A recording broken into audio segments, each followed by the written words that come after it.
Luxury, power, silence. Welcome to the future. The BMW i5 Touring 2025. This isn't just a stylish electric car, it's smart too. Today I'm going to tell you about the engine and power system of the BMW i5 Touring 2025. We'll cover every detail you need to know.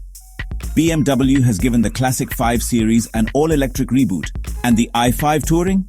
It's an electric estate that's the ultimate mix of comfort and performance.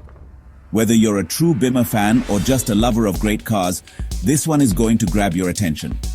Let's start with the base variant, the i5 edrive 40. This model has a single electric motor that powers the rear wheels.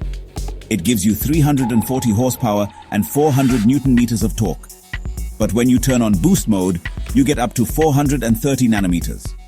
Now, for the performance numbers, 0 to 100 kilometers per hour in just 6.1 seconds. The top speed is 193 kilometers per h, and you get an 81.2 kilowatt-hour usable battery. On paper, it goes up to 560 kilometers on a single charge, and in reality, you can expect around 450 kilometers. Charging? Smooth and simple.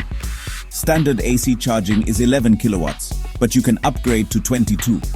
DC fast charging gives you up to 205 kilowatts, which charges you from 10 to 80% in just 30 minutes. Perfect for quick pit stops. Now let's talk about the performance king, the i5 M60 xDrive. It has dual motors, so you get all-wheel drive. Power? An insane 601 horsepower with 820 Newton-meters of torque. 0 to 100 in just 3.9 seconds, and a top speed of 230 kilometers per h. That's sports car performance in a practical family estate. Both variants have the same battery, an 81.2 kWh lithium-ion. BMW's smart heat pump system keeps everything under control. And thanks to the latest silicon carbide power converters, you get even better range and efficiency. So this is the BMW i5 Touring 2025, an electric car that excels in both performance and practicality. Are you ready to bring this silent beast home? For more amazing car content, like, share, and subscribe.